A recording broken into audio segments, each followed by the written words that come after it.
Vamos a ponernos en situación. Es un día cualquiera, en una de las economías más modernas de Europa, y de repente todo se para. No hay luz, no hay internet, no funcionan los trenes, un fallo tecnológico a gran escala que deja a toda una península en silencio, a oscuras. Y no, esto no es el guión de una película, es la crónica de un colapso que podría volver a pasar. Y todo empezó en un único y preciso instante. Esa es la hora. El momento exacto en el que el corazón eléctrico de España y Portugal simplemente dejó de latir. A las 12:33 de la tarde de un lunes, la red eléctrica de la península ibérica se desgajó del resto de Europa, y eso provocó un apagón masivo. Hay que fijarse bien en esta cifra, 25.638 megavatios. Esa fue la cantidad de electricidad que, de golpe, se esfumó solo en España. Para que nos hagamos una idea, es como si todo el país le diera al interruptor de apagado a la vez. Millones de personas de un segundo para otro sin energía. Y así sin más, la península ibérica al completo se convirtió en una isla eléctrica, totalmente aislada del sistema continental. Fue un suceso de la máxima gravedad, lo que se conoce como un evento de escala 3, y por supuesto activó una investigación sin precedentes para entender cómo demonios pudo ocurrir algo así. Para resolver este misterio se montó un equipo de auténticos detectives de la energía, el panel de expertos. 45 especialistas de toda Europa con una misión clarísima. Aquí no se trata de buscar culpables, se trata de bucear en una montaña de datos increíblemente complejos para reconstruir los hechos. El objetivo final, aprender de lo que pasó para que no vuelva a repetirse nunca más. Porque, a ver, antes del colapso total, la red ya estaba mandando señales de aviso. Como si fueran pequeños fantasmas en la máquina, aparecieron unas perturbaciones muy raras que los operadores intentaron controlar. Para entender qué eran esas señales, primero hay que tener claro un concepto que es delicado: la estabilidad del sistema.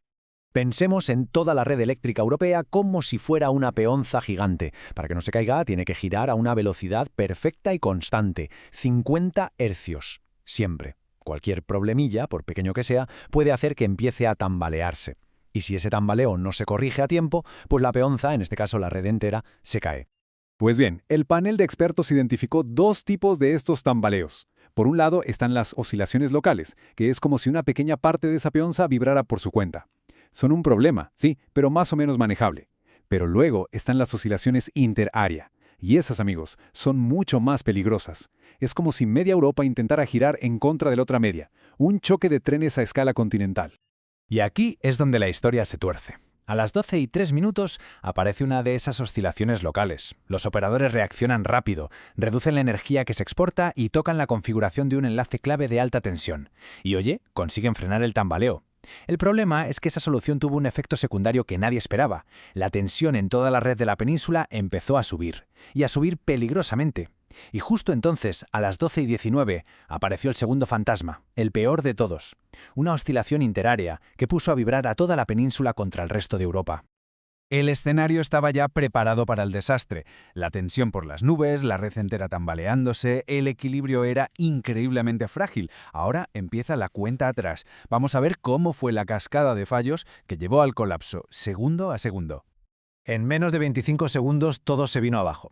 Primero, ¡zas!, cientos de megavatios de energía renovable se desconectan por la alta tensión.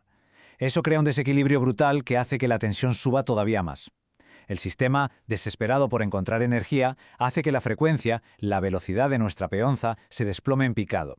Y en el segundo 21, los sistemas de protección tomaron la única decisión posible: cortar los cables con Francia para salvar al resto de Europa. La península se quedó sola y a oscuras. Bien, la península estaba aislada.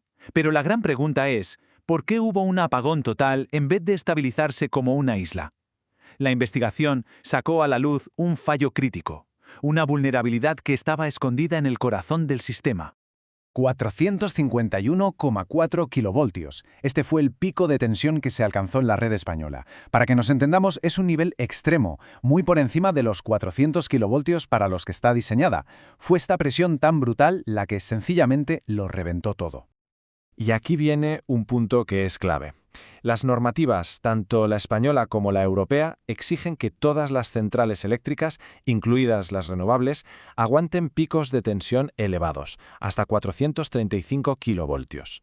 Están diseñadas para ser parte de la solución, en una crisis, para ayudar a estabilizar, no para empeorar las cosas. Y aquí está el hallazgo clave, la gran revelación del panel de expertos.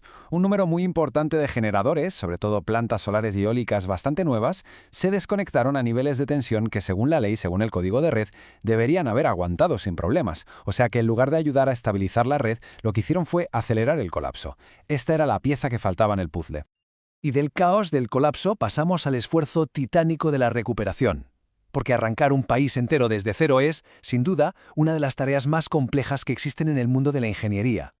Este procedimiento se conoce como arranque en negro. Se empieza con una central eléctrica que puede arrancar sola, sin ayuda de nadie.